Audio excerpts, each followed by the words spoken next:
Here with C-Rob, big win on senior day. A little slow of a start to the game, but it seemed like you guys picked up second quarter heading into halftime. Yep. So I think in the first half, we knew that Coast Guard is one of the best coach teams out there.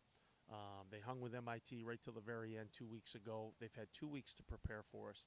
And, they had a 12-play drive down the field on us that chewed up a lot of clock that really was just a lot of respect for that, just a great execution drive. And, so it forced us to make a few adjustments, recognizing the things that they were trying to do against us. We knew that they would come out and try and do some subtly different things. Offensively, in the first half, second half, nobody stopped the offense except for ourselves. We were either scoring or shooting ourselves in the foot a little bit. I know we turned the ball over a couple times, but it was a slow start. And, at halftime, we kind of, talked to the kids about stepping up, subtle adjustments, just going out there and playing faster, being execution driven. And second half came out like wildfire. Really, really happy with the way that we came out after halftime. You talked about coming out fast on halftime. You scored in your first possession in the second half. Defensively, did you guys see anything to kind of change? They did put up the 10 points, not too much, obviously, but what did you guys talk about defensively? Yeah, so the first touchdown that they had was a busted assignment up front. So, you make an adjustment to kind of take care of it. And then we actually went back to our base defense and just basically talked to the young man who screwed up on the first time. Don't let it happen again. And he didn't. He did a great job. And, we felt terrible for it or whatever. But we have such great kids here. And I think the thing that, Coast Guard is good at coming out and scheming you up, So, and for us, it might get us the first couple of times, but you're not going to get us on the third and fourth time. And I think you saw that today. The first half, it's like, okay, Coast Guard's moving the football. And then the second half, they're trying to do the things that work for them in the first half. And, our guys, they have the ability to adapt to things, the ability to recognize things. And we didn't make tremendous, defensive adjustments, subtle things. But, the biggest thing was just recognizing what Coast Guard was trying to do from the formations and back sets. And, we found some good success with it in the second half. Your seniors on both sides of the ball have talked about this program essentially growing up with you over the last 4 years. They talked about how much it feels like a family being out there with their brothers.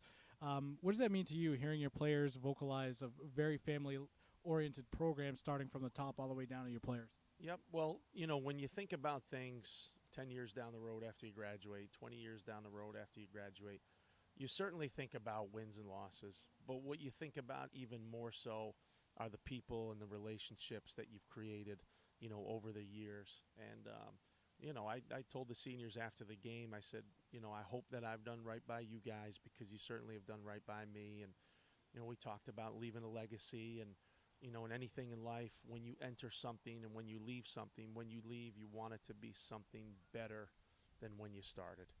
And unequivocally, every single one of those young men have done that.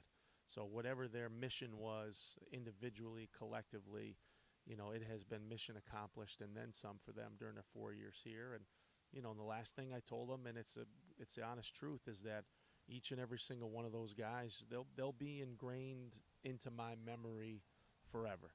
And I always tell them, don't be strangers. Make sure you get to homecoming, make sure you get to games, and if you're ever in town, let's get some lunch. And and it's something that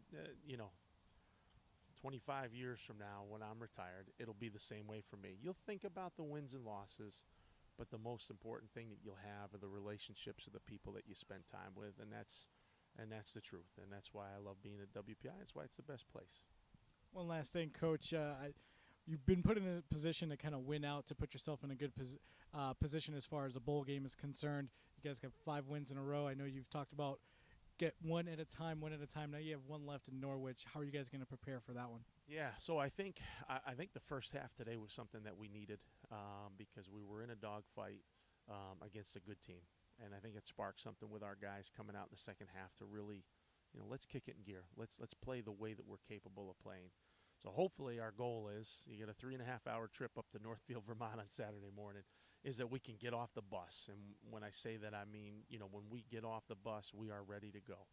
And, we don't take anything lightly with Norwich. Over the years, they have had some great football teams. And, wins and losses against a lot of these teams, it doesn't matter. It's more about the matchups, and I think this is a pretty good matchup. It's going to be a very good game. And, It's going to come down to turnovers. It's going to come down to big plays. It's going to come down to, who can run the football more effectively, as all of our games have. And I told the guys starting back before the MIT game that, if we win out, we have a chance at a bowl game, but there's no guarantees.